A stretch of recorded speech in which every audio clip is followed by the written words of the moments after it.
बिहार विधानसभा चुनाव सर पर है, लेकिन चुनाव आयोग लगातार सवालों के घेरे में है। सोचिए, चुनाव आयोग को प्रेस कॉन्फ्रेंस कर अपनी सफाई देनी पड़ी। चुनाव आयोग के प्रमुख ज्ञानेश कुमार का कहना है कि न इस देश में कोई पक्ष है और न ही विपक्ष। सोचिए, विपक्ष के कई दिग्गज नेता चुनाव आयोग के पास अपनी शिकायत दर्ज कराने के लिए पहुंचते हैं, तो उनकी शिकायत को भी अनदेखा कर चुनाव आयोग साफ झूठ बोल देता है और कहता है कि हमारे पास किसी भी शिकायतकर्ता की कोई भी शिकायत नहीं आई। सोचिए, आंकड़े उठाकर देख लिए जाएं तो ईवीएम की गड़बड़ियों के तमाम सबूत हमारे सामने आते हैं। किस तरीके से भाजपा सरकार चुनाव जीतने का काम करती है। हरियाणा लोकसभा के अगर आंकड़ों की बात करें तो सोचिए, वहां पर जिस तरीके से रिजल्ट आया सबको चौंका दिया था। कांग्रेस जीतते जीते हाथों से अपनी सत्ता खो बैठी, लेकिन सवालों के घेरे में भाजपा सरकार लगातार अभी भी है। देश के प्रधानमंत्री कल बिहार में रैली के दौरान कह रहे थे कि भाजपा सरकार इकलौती सरकार है जिस पर भ्रष्टाचार का एक भी आरोप नहीं लगा है। अगर मोदी जी को वाकई में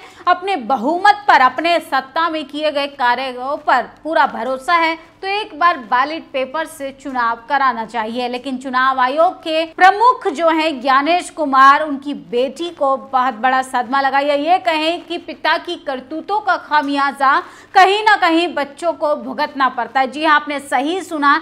चुनाव आयोग के प्रमुख ज्ञानेश कुमार की बेटी, जो मौजूदा उत्तर प्रदेश के गौतम बुद्ध नगर में डीएम के रूप में कार्यरत हैं, उन्होंने अपना ट्विटर एक्स पर अकाउंट को डीएक्टिवेट कर दिया है, बंद कर दिया। मैडम ट्रोलिंग से परेशान थी। लेकिन सोचिए, ज्ञानेश कुमार के बेटी, बेटा और दामाद की बात करें तो किस तरीके से एसपी डीएम की नियुक्ति की जाती है इस देश में, वो जग जाहिर है। लेटरल एंट्री की बात करें, चाहे कॉलेजियम सिस्टम की बात करें और चाहे चुनाव आयोग के प्रमुख बनाने से लेके देश के सत्ताधारी पदों पर नियुक्त मौजूदा प्रधानमंत्री के पद की ही बात क्यों ना की जाए। सोचिए, आरएसएस देश के प्रधानमंत्री को साइड करने की कोशिश में है, वही प्रधानमंत्री अपनी कुर्सी बचाने के लिए लगातार दिन रात एजेंसियों का सहारा ले रहे हैं। पहले मीडिया उनका बचाव करती थी, लेकिन मोदी जी की लुटिया डूबती हुई नजर आ रही है। 400 से 240 पर आज सिमटे देश के प्रधानमंत्री भाजपा सरकार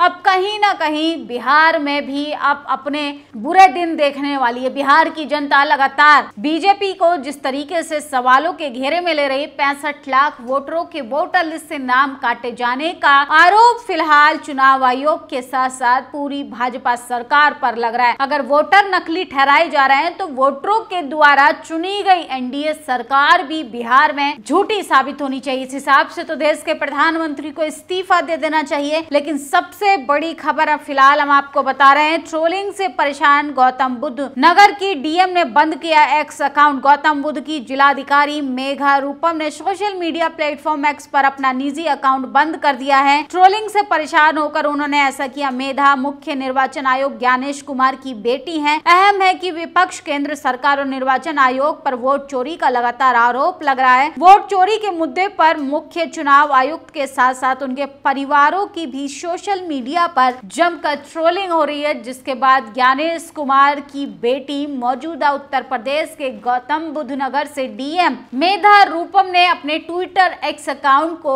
फिलहाल बंद कर दिया गया है और देश के प्रधानमंत्री की जमकर आलोचना हो रही है। देश के प्रधानमंत्री ने कल बिहार में रैली को संबोधित करने के दौरान कहा कि इतने वर्षों में हमारी सरकार पर भ्रष्टाचार का एक भी दाग नहीं लगा है। अरे मोदी जी, किसको बेवकूफ बना रहे हो? प्रधानमंत्री आप हैं, ईडी सीबीआई सारा सिस्टम पर आपका कब्जा है, फिर भ्रष्टाचार का दाग कौन और कैसे लगा सकता है? जो आपसे सवाल करता है उसको तो आप डरा कर, धमका कर अपनी पार्टी में शामिल कर लेते हैं। संसद के अंदर एक नया बिल पेश करने की कोशिश में है। 30 दिन से ज्यादा अगर जेल की सलाखों के पीछे रहेंगे तो भले ही वो देश का या किसी राज्य का संवैधानिक पद पर, चाहे सांसद हो, मुख्यमंत्री हो, उसको इस्तीफा देना पड़ेगा। तो देश के हालात इतने बदतर हो गए हैं कि देश के सबसे ज्यादा सवालों के घेरे में आने वाले इकलौते प्रधानमंत्री नरेंद्र मोदी, जिन पर आरोप लगता है कि इन 10 सालों में उन्होंने एक भी प्रेस कॉन्फ्रेंस कर जनता के सवालों का जवाब देना जरूरी नहीं समझा। फिलहाल वो अपने आप को सफाई दे रहे हैं, कह रहे हैं कि हमारी सरकार पर एक भी भ्रष्टाचार का आरोप नहीं लगा। अरे सरकार में रहते हुए सीबीआई आपकी, ईडी आपकी, मीडिया आपका, सब कुछ तो आपका, तो आप पर भ्रष्टाचार का आरोप अगर विपक्ष के नेता लगा रहे हैं तो आप उनको जेल की सलाखों के पीछे भेज रहे हैं। तेजस्वी यादव को सोचिए, हेमंत सोरेन को किस तरीके से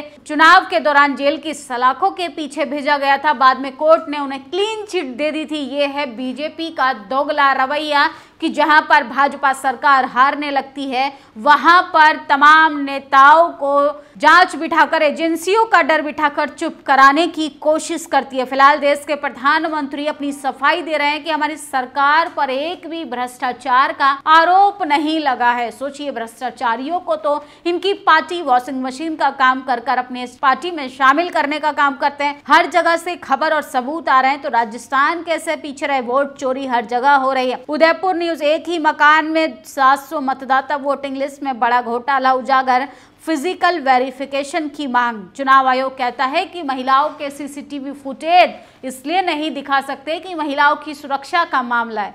जब पोलिंग बूथ पर वोटिंग के दौरान महिलाओं के कपड़े तक उतरवा लिए जाते हैं, बुर्खा तक, नकाब तक हटवा लिया जाता है, तब महिलाओं की सुरक्षा की जिम्मेदारी कहां जाती है? अगर देश में महिलाओं की सुरक्षा की चुनाव आयोग बात कर रहा है तो गृह मंत्री को इसकी सफाई देनी चाहिए, क्योंकि देश के प्रधानमंत्री ने सीना ठोक कर कहा था कि देश सुरक्षित हाथों में है। यहाँ तो महिलाओं की सुरक्षा को लेके एक बड़ी अहम सवाल उठाया जा रहा है। चुनाव आयोग खुद कह रहा है कि महिलाओं की सुरक्षा का सवाल है, इसलिए हम सीसीटीवी फुटेज नहीं दिखा सकते। अखिलेश यादव ने पीडीए का आतंक, कानपुर में एक दलित बच्ची का रेप हो गया। सोचिए किस तरीके से उत्तर प्रदेश भी लगातार जातिवाद के आतंक से परेशान है, लगातार बच्चियों का बलात्कार हो रहा है। हरियाणा में बीजेपी शासित राज्यों की भी बात करें तो एक मनीषा नाम की बेटी को किस तरीके से दरिंदों ने हैवानियत कर उसको मौत के घाट उतार दिया। महिला सम्मान की बात करने वाली भाजपा सरकार और उसकी मौजूदगी में उसका बचाव करने वाले तमाम चाटुकार एजेंसियों को भी अब सफाई देनी पड़ती है कि महिलाओं की सुरक्षा की हमें चिंता है,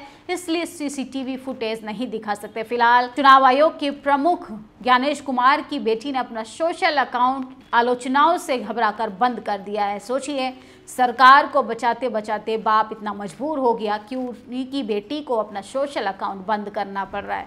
किस तरीके से भ्रष्टाचार में लिप्त पूरा ये सिस्टम कहां तक बचने की कोशिश करेगा जनता, लेकिन अपने वोट से चोट बिहार विधानसभा चुनाव में जरूर करेगी। वोटर लिस्ट की इस धांधली पर आप लोग क्या सोचते हैं? क्या वाकई में ज्ञानेश कुमार जो कह रहे थे प्रेस कॉन्फ्रेंस में, किस देश में निष्पक्ष चुनाव कराया जाता है, क्या ऐसा है वाकई में?